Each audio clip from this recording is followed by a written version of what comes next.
এক বনের ভিতরে একটি গাছের মধ্যে বাস করত একটা মা টুনি আর তার ছোট একটি ফুটফুটে মেয়ে। আর সেই জঙ্গলে আরেকটা বাড়িতে বাস করত একটা দুষ্টু হিংসুটে টুনি। সে খুব অলস ছিল, সারাদিন বাড়িতে থাকতো আর বাসার আশেপাশে কোনো নোংরা আবর্জনা কুড়িয়ে পেলে সেগুলো খেয়েই দিন চালাতো। একদিন ভালো টুনির বাচ্চা বাজারের দিক থেকে উড়ে যাচ্ছে, তখন সে খেয়াল করে বাজারের শেষ প্রান্তের দিকে একটা কাক কি যেন বিক্রি করছে। সে তখন সেখানে নেমে আসে আর কাককে জিজ্ঞাসা করে, কাক আঙ্কেল, তুমি এগুলো কি বিক্রি করছো? তখন কাক বলল, এগুলো হলো সিঁদুরে আম। তুমি কখনো এর আগে দেখোনি নাকি এমন করে জিজ্ঞাসা করছো? এই কথা শুনে ছোট্ট টুনি বলল, না কাক আঙ্কেল, আমি কখনো এইরকমই আম আগে কখনো দেখিনি, আর কখনো আমার মা কিনেও দেয়নি। জানো কাক আঙ্কেল, আমরা খুব গরিব, তুমি একটা আম আমাকে খেতে দেবে? আমি তোমাকে পরে টাকা দিয়ে দেব। এই শুনে কাক বলল, না না, যা যা এখান থেকে, যা আগে। কোথায় থেকে সব জুটে যায়। এত সকাল সকাল একটা কার মুখ দেখে উঠেছিলাম কে জানে। এই অপয়া মেয়েটা এসেছে আবার বিনা পয়সায় আম খেতে। যা বলছি, যা আগে। ও কাক আঙ্কেল, তুমি অমন করো কেন? দাও না আমাকে একটা আম, আমি খাই। আমি এই আম কোনোদিন খাইনি, দাও না একটা কাক আঙ্কেল। এই কথা শুনে কাক আরো রেগে গেল আর সে বলল, যা বলছি, দূর হ আমার দোকানের সামনে থেকে। অপয়া টুনির ছানা, গরিব ফকিনি আবার খেতে এসেছে সিঁদুরে আম। কাকের কাছে এইরকমই অপমানিত হয়ে ছোট্ট টুনি মনের দুঃখে উঠতে উঠতে গেল তাদের বাড়ির দিকে।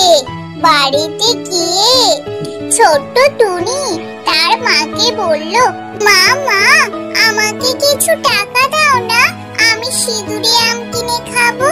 আমি বাজারের শেষে একটা দোকানে দেখেছি একটা কাক আঙ্কেল সিঁদুরে আম বিক্রি করছে। এই কথা শুনে টুনির মা বলল, তুই এসব কি বলিস আমার ছোট্ট সোনা? আমি এত টাকা কোথায় পাবো? আমার কাছে তো সংসার চালানোর জন্য কিছু মাত্র টাকা পড়ে আছে, তার থেকে টাকা দিয়ে দিলে আমরা সংসার কিভাবে চালাবো? এই শুনে ছোট্ট টুনি চিৎকার করে কাঁদতে থাকে আর বলে, না না মা, আমাকে প্লিজ দাও টাকা, আমি সিঁদুরে আম খাবোই খাবো। তারপর ছোট্ট টুনি কান্না থামিয়ে তার মাকে বলল, মা, জানো তো আমার মাথায় একটা দারুণ বুদ্ধি এসেছে। আমরা বরং ওই জমানো টাকা দিয়ে কিছু সিঁদুরে আমের বীজ কিনে নিয়ে আসি, আর সেই বীজ আমাদের বাগানে বসালে অনেক সিঁদুরে আম ফলবে। সেই আম আমরা খেতে পারবো, আর কিছু বেঁচে থাকলে তা বাজারে বিক্রিও করতে পারবো। তখন তার মা বলে, হ্যাঁ রে আমার ছানা, তুই ঠিক বলেছিস, এ কথা আমার মাথাতেই আসেনি। এই বলে তারা দুজনে ঘরের মধ্যে যায় আর তাদের জমানো টাকার ভান্ডারটা ভেঙে ফেলে। তারপর ভান্ডার থেকে কিছু টাকা পেলে সেই টাকাগুলোকে নিয়ে টুনি আর তার মা উড়ে চলে বাজারের দিকে কিছু সিঁদুরে আমের বীজ কেনার জন্য। বাজার থেকে তারা খুব তাড়াতাড়ি ফিরে আসে সিঁদুরে আমের বীজ নিয়ে।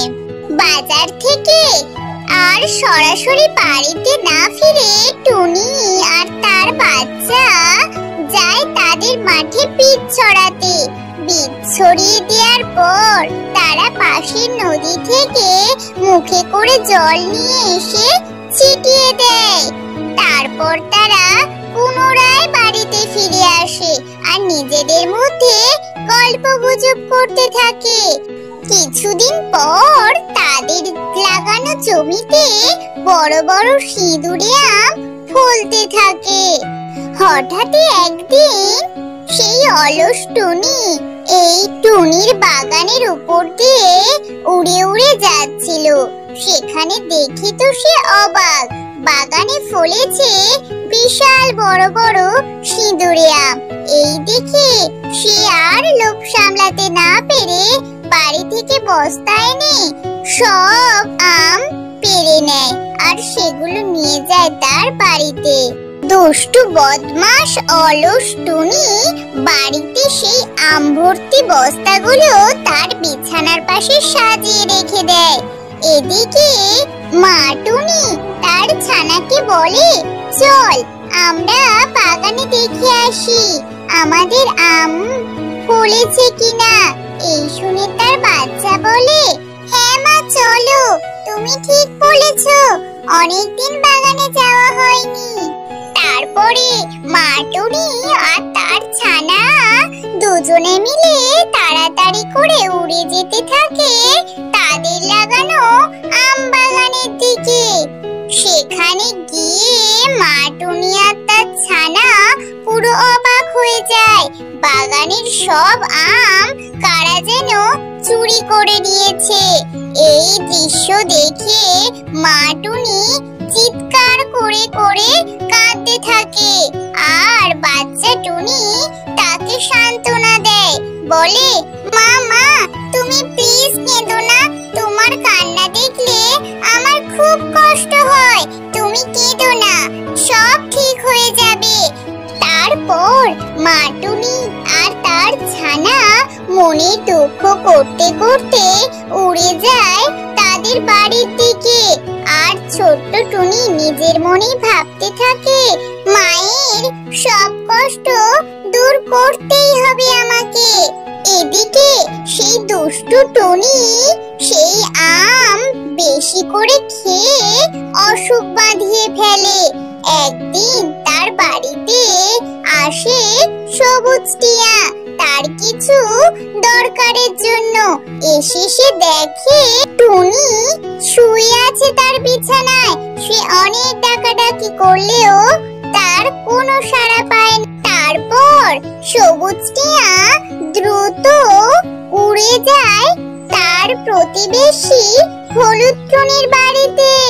সেখানে গিয়ে সে টুনিকে বলে, টুনি টুনি জানো, ওই নীল টুনি কি সব খেয়ে যেন অসুস্থ হয়ে পড়েছে। তাকে অনেক করে ডাকলাম কিন্তু সে আমার কোনো কথারই জবাব দিল না। টুনির অসুস্থতার কথা শুনে ভালো টুনি আর টিয়া একটু সময় নষ্ট না করে চলে যায় নীল টুনির বাড়িতে। সেখানে গিয়ে সে দেখে নীল টুনি অসুস্থ হয়ে বিছানায় শুয়ে আছে। একটু পরে হলুদ টুনির ছানা ডাক্তারকে নিয়ে এসে পৌঁছায় নীল টুনিদের বাড়িতে। ডাক্তার বাবু বলে নীল টুনিকে যেন একটা ফাঁকা ঘরে শোয়ানো হয়। সেখানে শোয়ানোর পরে ডাক্তার বাবু তাকে তার চিকিৎসা করে আর অনেকক্ষণ দেখার পরে সে তাকে ইনজেকশনও দিয়ে দেয়। এরপর ডাক্তার সেখান থেকে চলে যায় তার বাড়ি। কিছুদিন পর অসুস্থ টুনি ভালো হয়ে যায় আর সে একদিন সকালে টুনি আর তার ছোট্ট ছানা তাদের মধ্যে কিছু দরকারি কথাবার্তা আলোচনা করছিল। ঠিক সেই সময় টুনির বাড়িতে আসে সেই অসুস্থ টুনি। সে এসে টুনিকে বলে, জানো টুনি, আমি তোমাদের বাগানের সব আম চুরি করে নিয়েছিলাম, প্লিজ আমাকে ক্ষমা করে দাও। এই শুনে টুনি বলল, ঠিক আছে, তুমি তুমি আর খারাপ মনে করো না, আমরা আগে থেকেই বুঝতে পেরেছিলাম তুমি যে তোমার দোষটা স্বীকার করে নিয়েছো, আমাদের কাছে এতেই সন্তুষ্ট। তখন ছোট্ট টুনি তার মাকে বলে, মা মা, তাহলে এখন আমরা সবাই মিলে আমের বাগান করি, তাহলে খুব তাড়াতাড়ির মধ্যে ফসল ফলাতে পারবো। এই কথা বলে তিনজন মিলে উড়ে যায় তাদের বাগানের দিকে, আর সেখানে গিয়ে তিনজনে কিছু আমের বীজ মুখে করে ছড়িয়ে দেয়। কিছুদিন পর বৃষ্টি হয় আর খুব ভালোভাবে আম গাছ জন্মায়। তারপর তিনজন টুনি বাগানে এসে সব আম পেড়ে নেয় আর সেই আমগুলোকে বস্তা ভর্তি করে নিয়ে যায় হলুদ টুনির বাসায়।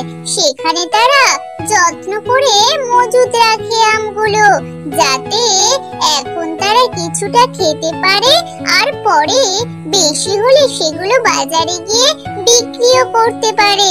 তাহলে ছোট্ট বন্ধুরা, এই গল্প থেকে তোমরা কি বুঝলে?